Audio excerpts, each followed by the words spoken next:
gusto estar nuevamente con ustedes compartiendo nuestra vida, nuestras anécdotas en tu podcast, El hábito no hace al monje.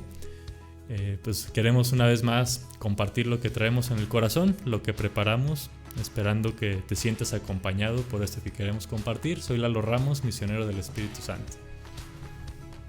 Hola una vez más, bienvenidos al podcast, Yael Posadas aquí acompañándoles en este nuevo episodio. Y bueno, queremos darte la bienvenida y el tema que traemos hoy lo hemos titulado Bendecir como acto de esperanza.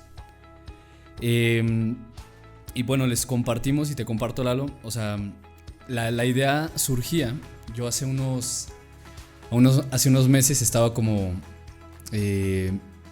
a punto de tomar una decisión como importante, como definitiva por algunos meses en mi vida. Y yo recuerdo que hablaba con mis papás, ¿no? Por teléfono y exponía pros, contras. Y pues claro, no me decían haz esto, haz lo otro. Pero siempre que terminaba de hablar con ellos, me decían, bueno, te damos la bendición, ¿no? Ellos tienen una bendición bonita que nos han dado desde hace algunos años. Y yo me disponía, ¿no? Me disponía como para sentir y recibir esta bendición. Y después, ¿no? de estarlo orando, de estarlo platicando, empecé como a percibir o empecé a reflexionar cómo ellos eran capaces de bendecir un camino que incluso yo desconocía, ¿no? Y bendecir en ese sentido de desear el bien, ¿no? De bien decir, ¿no? O sea, yo no sabía qué iba a pasar con mi vida en esos próximos meses, pero ellos eran capaces, incluso antes de que yo lo hiciera, de decir, lo que decidas te va a ir bien, ¿no? Va a ser lo mejor para tu vida, ¿no? Entonces, yo empezaba como a, de verdad, los efectos de la bendición en un sentido real me hicieron que me sintiera primero confiado en tomar una decisión y después de hacer posible que aquella decisión que yo había tomado iba a ser bien para mi vida, ¿no? Entonces en ese sentido se convierte la bendición como un acto de esperanza, no solamente como un deseo irrealizable, sino como ese deseo de pensar que al otro le va a ir bien, ¿no? Que el otro va a tener un mejor camino, que aquella situación que batallamos, que aquel problema que tenemos, cuando somos capaces de recibir la bendición de alguien más, nos está diciendo no te preocupes, hay algo que va a cambiar, ¿no? Hay algo que va a ir mejor. Entonces, pues bueno, va a girar en torno a este tema, ¿no? Cómo la bendición se convierte en un acto de esperanza. Sí, me late la propuesta. Y bueno, ahorita escuchándote, lo primero que pensaba, Yael, es el cuántas cosas hay en la vida cotidiana que nos pueden ir llevando a vivir con desesperanza, ¿verdad? Con ausencia de esperanza, o sea, sin esperar nada, ¿verdad? Y yo creo que vivir la vida así, con desesperanza, sin ningún horizonte, termina por ser algo muy apagado, ¿verdad? Y qué padre como esta propuesta que lanzas desde esta anécdota familiar, es decir, bendecir como un acto de esperar algo, ¿verdad? Cuando están todas las condiciones para no esperarlo, ¿no? Como cuando incluso en esta anécdota que nos compartes, como decir, cuando están las condiciones como para que el desaliento, el desánimo, como la tristeza ante tu lejanía con tu familia, como decir, pues sería preferible como decir, no sabes qué, regrésate, ¿verdad? Pero qué bonito acto el decir, bendigo eso de lo cual tengo incertidumbre, ¿verdad? Que lo único que me queda es esperar a que te va a ir muy bien y como confiarme en esa convicción o certeza de decir, creo que Dios te va a acompañar en eso que estás por emprender. Claro, ¿verdad? Sí, y fíjate que hablando de la esperanza, hay mucha gente, ¿no? Que habla de esperanza, pero yo estaba revisando un texto de Eric Fromm que se llama La Revolución de la Esperanza. Hay un artículo que me gusta mucho y habla de qué es la esperanza, ¿no? O sea, es decir, la esperanza no es como el deseo ingenuo, ¿no? O sea, es decir, la esperanza es la capacidad de estar listos para aquello que adviene, es decir, algo que ya está viniendo, ¿no? O sea, no podemos esperar, es decir, la esperanza no consiste en soñar cosas irrealizables, ¿no? Sino que hay una hay como una experiencia de que hay una posibilidad, ¿no? En un primer instante no podemos esperar lo irrealizable, ¿no? Pero si te das cuenta, como tú decías, hay veces de que las cosas son posibles en la vida, ¿no? Sin caer en el llamado positivismo tóxico, ¿no? Sí. De decir todo es bueno, ¿no? Pero de verdad, en la realidad hay muchas cosas posibles, ¿no? Que pueden cambiar la realidad, pero a veces somos incapaces de conectarnos incluso efectivamente con eso, ¿no? O sea, y pensar de que no, que nada va a cambiar, ¿no? En una suerte como de fatalismo, ¿no? De decir que todo va a seguir igual, ¿no? Y no creo que sea eso, ¿no?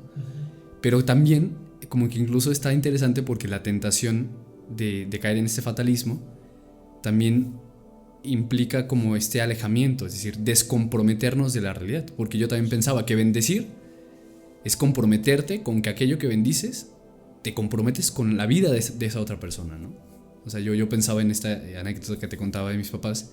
Pues claro, ellos eran capaces de bendecirme porque ellos estaban decididos a que en cualquier camino que yo tomara, ellos iban a estar ahí haciendo de ese camino una bendición, ¿no? Seguirme bendiciendo, ¿no? Entonces pensaba cómo tiene mucho que ver con que la bendición también nos compromete a que aquello que estamos bendiciendo pues sea transformado, ¿no? Y al revés, ¿no? Cuando somos incapaces de bendecir es porque no queremos comprometernos con nada, ¿no? Decir, pues no te bendigo porque no soy capaz de comprometerme contigo, ¿no? Sí, y justo, o sea, yo creo que no sería esperanza cuando la esperanza se convierte en utopía, ¿no? O sea, yo creo que la gran crítica que hace Nietzsche a la religión judeocristiana es esa, ¿verdad? Como planteando una esperanza que nos ha vuelto pasivos, una esperanza que nos ha cruzado de brazos, ¿verdad? O sea, su planteamiento es, o sea, el único cristiano murió en una cruz porque fue el que se comprometió, ¿verdad?, con la realidad, trató de cambiarla. Es decir, parece que en toda la crítica que él hace de la moral, de la transvaloración, etc., el planteamiento de fondo es ese, o sea, una crítica, es decir, parece que la esperanza la han tergiversado también, ¿verdad? Que han puesto la esperanza como espero el reino venidero, ¿verdad? Y mientras tanto veo cómo está el sufrimiento de los demás, ¿verdad?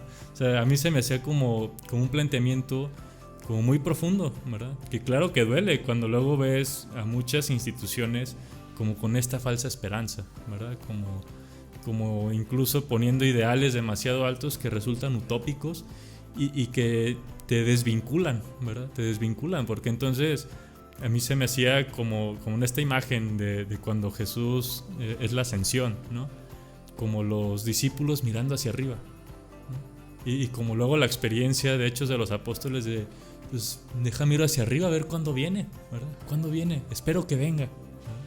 Y yo creo que el mensaje de Jesús siempre fue: espérame acá abajo, donde me revelo, donde me comparto, donde estoy encarnado en otro que está sufriendo, ¿verdad? Ahí espérame y actúa para que esté de otra manera aquel, ¿verdad? O sea, eso a mí se me hace muy bello, como ir entendiendo la esperanza, no como una fe absurda o que abraza un absurdo que no trasciende y que no transforma, ¿verdad? Claro. Sí, y fíjate que hablando de toda esta tradición hebrea, está interesante, o sea, cómo desde el principio el relato del Génesis y todo el Antiguo Testamento hay actos de bendición de parte de Dios. Y en este sentido que tú dices, es una bendición que se compromete, ¿no? O sea, es decir, vayan, por ejemplo, con Abraham, ¿no? La fe de Abraham, serás bendito, tendrás tus generaciones serán como las arenas del cielo, ¿no? Y es un Dios que desde el Antiguo Testamento se compromete con la realidad del pueblo de Israel, ¿no? Y en plenitud se da en la persona de Jesús, ¿no? Y, estaba investigando un poco cómo esta raíz etimológica de la palabra bendecir, que bueno, sabemos que es bien decir, pero como que hay un brinco lingüístico ahí con una palabra en hebreo que es berek, ¿no? Que tiene que ver con la fecundidad. O sea, el bendecir sería como decir serás fecundo, ¿no? O sea, es decir, serás fecundo, ¿no? Y ahorita que decías de estas, yo creo que falsas bendiciones o falsas esperanzas, Me quedaba pensando cómo a veces, no sé, en la ciudad pasa mucho, ¿no? En los carros cuando alguien se te atraviesa y escuchas a una persona diciendo Dios te bendiga, ¿no? Así como vete ya, ¿no? O sea, en lugar es como una falsa bendición, ¿no? Porque no estamos deseando el bien del otro, no estamos deseando que el otro sea fecundo, no estamos deseando ni nos comprometemos con que el otro le vaya bien, sino al revés, ¿no? O sea, parece que en ese Dios te bendiga cuando ya no queremos dialogar con el mundo, ya no queremos enfrentarnos al encuentro, que puede ser muy fecundo, preferimos como maldecir, ¿no? Decir, ya, o sea, yo no quiero, no tengo que ver contigo, ¿no? Y prefiero dejarte a la suerte, una falsa bendición, ¿no? O sea, a eso me refería, como decir, si la bendición nos compromete con hacer la esperanza del reino aquí en la tierra, una falsa bendición es aquella que primero ni desea el bien, y si desea el bien no se compromete para que ese bien se encarne en la realidad, ¿no? Y lo espera, ¿no? Como así, como decías, en lo lejos, ¿no? Entonces ahí como se me hace interesante también, ¿no? Como hay falsas bendiciones en nuestra vida, ¿no?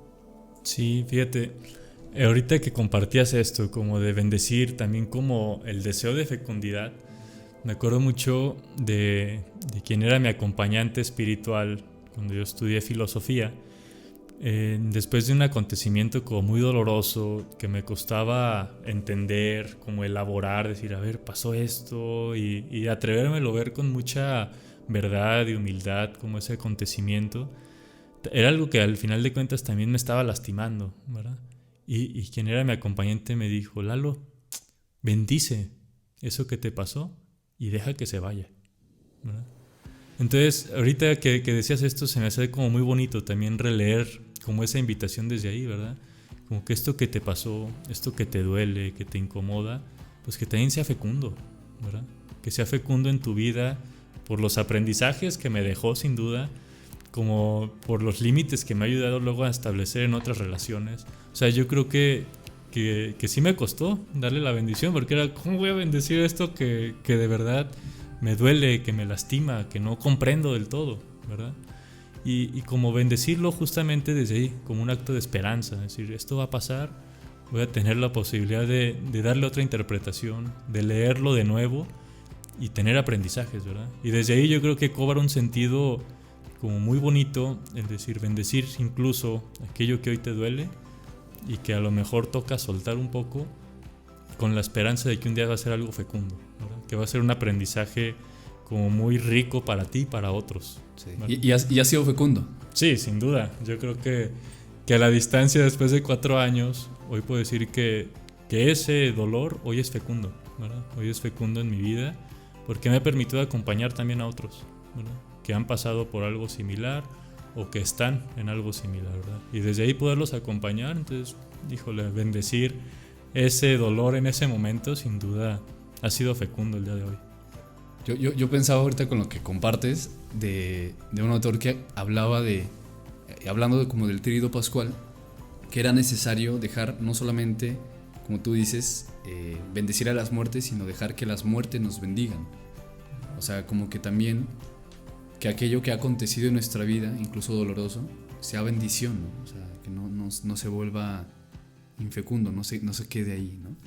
Y yo pensaba que o sea, ¿qué tanto dejamos que los otros nos bendigan, no? O sea, no sé si has visto estas imágenes, ¿no? En Facebook que hablan, pues bueno, yo soy ateo, pero no le puedo negar la bendición a mi abuelita, ¿no? Sí. Y tiene un trasfondo humano muy interesante, porque ¿cómo no puedes negarle la bendición a tu abuelita, aunque tú no profeses la fe cristiana, ¿no? Y que diga Dios te bendiga, la Santísima Virgen te cuide. O sea, en el fondo hay un deseo de recibir la bendición de otros, ¿no? Que hay otro que nos diga que te vaya a ir bien, ¿no? Porque a veces, aunque podríamos autobendecirnos, pero a veces es mucho más fuerte que el otro nos diga, oye, te va a ir bien, ¿no? Necesitamos de esa palabra del otro, ¿no? Entonces, como incluso fuera del ambiente eclesial cristiano, es necesario generar relaciones, no sé cómo decir, bendicionantes, bueno, no bendicionantes, pero que estén llenas de desear el bien del otro, ¿no? Y yo ahorita me acordé de este Henry Nouwen, que en una conferencia él decía que el acto de bendecir era una tarea primordialmente cristiana. O sea, que los cristianos necesitamos pasar la vida bendiciendo a los otros, ¿no? O sea, deseando el bien, ¿no? Haciendo fecundo la vida de otros, ¿no? Y creo que es una tarea urgente dentro de nuestras realidades eclesiales y extraeclesiales, ¿no? O sea, cómo podemos ser capaces de bendecir las realidades, los encuentros, las situaciones, ¿no? O también cuestionarnos a qué tanto pasamos la vida bendiciendo o maldiciendo, ¿no? O sea, yo creo que puede ser una invitación interesante que te invitamos a que reflexionemos juntos, ¿no? O sea, en tus relaciones, en tus encuentros, ¿deseas el bien? ¿Deseas la fecundidad del otro? ¿O en el fondo deseas también una maldición que condena, ¿no? Decir, espero que te vaya mal, espero que no tengas éxito en este proyecto, ¿no? Yo creo que vale la pena, ¿no? Y qué tanto eso tiene que ver con nuestro ser cristiano, ¿no? Qué tanto viene de un egoísmo o qué tanto viene de esta capacidad de compartir el amor que hemos recibido, ¿no? Fíjate, me acuerdo de cuando empezó el proyecto de Jóvenes con Espíritu, uno de los videos me impactó mucho, ¿no? Porque como que el guión del video se basaba en una frase, es decir, no basta, no basta. Entonces era como varias narraciones que decían, no basta ir a misa los domingos, no basta con hacer tu oración personal, ¿verdad? Y era así como un no basta, no basta, no basta. Y ahorita escuchándote, Yael, también me resonaba. Yo decía, no basta solo, ¿verdad? Con desear la bendición del otro, la fecundidad del otro. Es decir, ¿cómo me implico con lo que incluso deseamos al inicio, ¿verdad? ¿Cómo la bendición se convierte en un acto de implicarte, ¿verdad? Entonces, es decir, ¿cómo aquello que bendigo también me implico en promoverlo, ¿verdad? ¿Cómo me implico en promover la fecundidad de los demás, ¿verdad? Porque yo creo que nos podemos quedar como en el abstracto de decir, deseo que te vaya bien, sí, pero ¿cómo me implico para que ese deseo se concretice en la realidad, ¿verdad? Para que yo vaya también ayudándote a que vaya siendo fecundo en tu vida, ¿verdad? Y ahorita pensaba también como decir, no basta bendecir, ¿verdad? Yo creo que también hay que irnos promoviendo a nosotros mismos como bendición para los demás, ¿verdad? Yo me acuerdo mucho de una anécdota personal, ¿verdad? Como que yo luego entraba mucho en conflicto con mi forma de ser líder, ¿verdad? Yo creo que ante la presión siempre terminaba como por asumir las cosas y órale, vámonos y cargo todo y casi siempre era así como que ahí te va el reflector, ¿verdad? Y yo creo que ahorita en mi vida he comprendido que mi manera de ser bendición y ser líder tiene que ver con promover a los demás, ¿verdad? Y me acuerdo que a esa como conclusión llegué en una noche estrellada en el que me di cuenta y dije, se ven porque no está el sol ahorita, al menos aquí en la tierra, digo, se verían si estuviéramos en el espacio, pero decir, aquí en la tierra solo las puedo contemplar cuando el sol se oculta, ¿verdad? Entonces para mí fue muy bonito ese aprendizaje de decir, a ver, cómo ayudar a otros a que como que sean fecundos, ¿verdad? A que se compartan, a que se den. Y para mí fue bonito eso, decir, me toca promover, ¿verdad? Y como desde ahí poder ser líder. Entonces ahorita con lo que vamos diciendo, diría, mi forma de ser bendición ahorita en la vida es ir promoviendo a otros, ¿verdad? A animarlos, a darles confianza en lo que les da miedo aventarse, ¿verdad? Como que desde ahí la bendición para mí también cobra otro sentido, como decir, no solo bendigo, sino que espero que mi presencia te dé confianza para sentirte impulsado en aquello que estás esperando o te propones hacer, ¿no? Sí, fíjate que me evocaba un poco como esta experiencia de cuando otros han sido bendición en nuestra vida, en este sentido de promoviéndonos, ¿no? Ahorita me acordaba mucho en el SEC cuando entré, justo vamos a cumplir 10 años de hacer la brigada. Y yo me acuerdo mucho de Ceci, que ahorita está con las hijas del Espíritu Santo, y ella me decía, ya él es que aviéntate, ¿no? O sea, faltaba un coordinador, ¿no? Es que tú eres bueno, ¿no? Tú eres bueno así como hablando, o sea, me decía cosas así como que para mí eran muy nuevas, ¿no? Y yo creo que ella en su momento me promovió, ¿no? O sea, fue una bendición en mi vida y me permitió descubrir cosas que yo no sabía que yo tenía o O incluso que no tenía, pero ella las veía como semilla en mí, ¿no? Justo. O sea, esa capacidad de la esperanza, es decir, no es una esperanza ingenua, es una esperanza que ve las semillas, ¿no? ¿No? Y se me hace interesante esta pregunta que dices, o sea, ¿cómo podemos ser bendición? Me dejaste pensando un poco cómo decir, bueno, cómo yo soy bendición en la vida de otros, ¿no?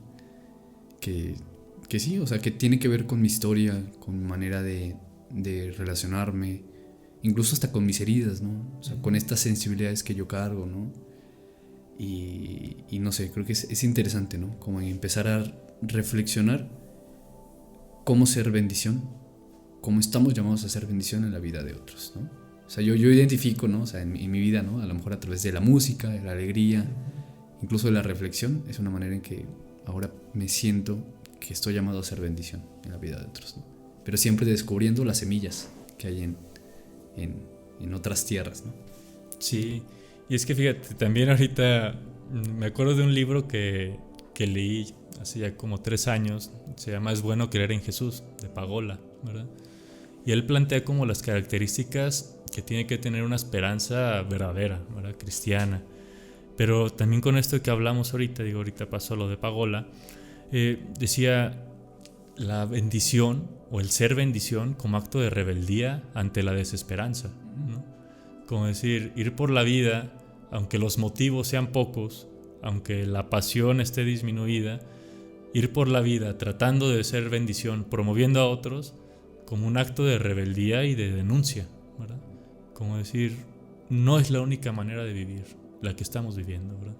Hay otras que van más allá de la rivalidad, de la competencia, del a ver quién gana, ¿verdad? Es decir, hay una forma, ¿verdad?, muy distinta que tiene que ver con promover lo bueno que vemos del otro. Porque yo creo que si nos metemos en una lógica de competencia, vamos a tratar siempre de que el otro no se dé cuenta de lo bueno que tiene. Porque entonces me resulta amenazante, resulta como que puede opacar lo bueno que yo ya sé que tengo, ¿no? Entonces, ser bendición para el otro, en el sentido de ayudarle a darse cuenta de lo que tiene también para él ser bendición para otros, yo creo que es un acto de rebeldía en el que le decimos como a una cultura que nos promueve en la competencia, digo, desde la escuela, ¿verdad? Así como que quién le fue mejor. Yo creo que este acto de rebeldía es muy bonito, ¿verdad? Como podernos plantar ante una realidad que constantemente nos promueve a ver al otro como rival, es decir, no, te quiero ver como una bendición en mi vida y como una oportunidad de ambos ser bendición para otros. Yo creo que cambia y desde ahí nace una esperanza profunda, ¿verdad? Yo creo que no nace una esperanza intelectualizada, ¿verdad? Como de grandes planes, de grandes proyectos globales, es decir, una esperanza que nace de un vínculo y de una relación que dices, sí es cierto, sí puede ser diferente, porque ya lo comprobé al menos con 3 personas que me he relacionado desde otra lógica, ¿verdad? Sí, me acordaba de este relato del canto del pájaro de Anthony de Melo, ¿no? De que hablaba de este hombre que no podía cambiar, ¿no? O sea, que todos le decían, es que cambia porque no sé, tenía un vicio quizá, ¿no? Y le decía su papá, su mamá, sus amigos, ¿no? Cambia. Y dice, llegué con un amigo y en silencio no me dijo nada, ¿no? Y ese día cambié, ¿no? O sea, el día que el otro se atrevió primero a acogerme y a esperar en el silencio y en la esperanza más profunda, no tanto que cambies porque me estás afectando a mí, sino así como eres, así soy capaz de ver las semillas que tienes en ti, pero voy acompañándote, ¿no? O sea, no estar acostumbrados a estos procesos incluso veloces, ¿no? De la sociedad, donde decir todo lo queremos así y creemos que los cambios en las personas, en las sociedades van a ser así, ¿no? O sea, los cambios se dan primero en las entrañas y en los encuentros personales, ¿no? En esta capacidad de sentarnos junto al otro, acogerlo como es, y en esa acogida esperar que la semilla vaya germinando, ¿no? Así como nuestras semillas también van germinando, ¿no? Entonces eso se me hace muy, muy importante, ¿no? Incluso con estas pequeñas rebeldías, ¿no?, de esperanza que decías. Sí, y ahora sí, como compartiendo un poco estas características que el autor plantea, él dice, a ver, la esperanza cristiana tiene que ser primero con una mirada hacia el futuro, ¿verdad? Como que no podemos conformarnos con lo que ya está, ¿verdad? Es decir, una esperanza hacia el futuro, arriesgada, ¿verdad? Como que no puede ser poquitera, como que dar los mínimos. Luego dice crucificada, o sea, dice la esperanza también nos tiene que enseñar a ponerle rostro y cara a los momentos difíciles, ¿verdad? Como que no es una esperanza solo de rosas, así como que todo está bien y sí, la esperanza hacia el futuro. No. Es una esperanza que reconoce que el implicarte con la realidad va a doler, ¿verdad? Pero también tiene la característica de ser paciente, ¿verdad? Como que no acelera, sino dice, esto es poco a poco y va a germinar de a poco, ¿verdad? No voy a tratar de que de un día a otro esto ya haya cambiado. Es decir, es paciente, o sea, sabe, al final de cuentas van ligadas, yo creo, cada una de estas características que propone. También dice que es lúcida, ¿verdad? Porque discierne, es decir, cuáles son los medios para lograr aquello que esperamos, ¿verdad? Porque justamente no basta esperar, ¿verdad? Hay que ponerle los medios para que se vaya haciendo realidad eso que esperamos. Y es inconformista y solidaria, ¿verdad? Yo creo que una esperanza verdadera no puede ser discursiva, ¿verdad? Tiene que ir teniendo signos concretos que vayan contagiando a otros y que digan, pues esto que es discursivo se ve realizado en el cómo viven, en el cómo acompañan a los demás, en el cómo no los dejan solos en su dolor, en lo que les está pasando, ¿verdad? Y yo creo que al ser solidaria e inconformista empieza a ser contagiosa, ¿verdad? Empieza a ser contagiosa y entonces los demás se animan a hacer bendiciones, ¿verdad? Para ser, al final de cuentas, vivos testimonios de que la esperanza ahí está latiendo poco a poco, ¿verdad? Sin hacer tanto ruido. Y pues bueno, también para ir ya cerrando un poco, te invitamos a que empieces con todo esto que hemos estado platicando, podamos reflexionar qué lugares, qué personas necesitan de nuestra bendición, ¿no? Que sea en la familia, en la escuela, en el trabajo, en los ambientes donde nos desenvolvemos diariamente, cómo nuestra presencia puede ser un acto de bendición y un acto en sí de esperanza también, ¿no? Oigan, pues un gustazo estar con ustedes compartiendo la vida. Nos quedamos con esta invitación que nos hace Yael al final. Y pues un gusto nuevamente compartir nuestra vida, nuestras experiencias, lo que traemos en el corazón, en tu podcast, El hábito no es el monje. Saludos. Nos vemos.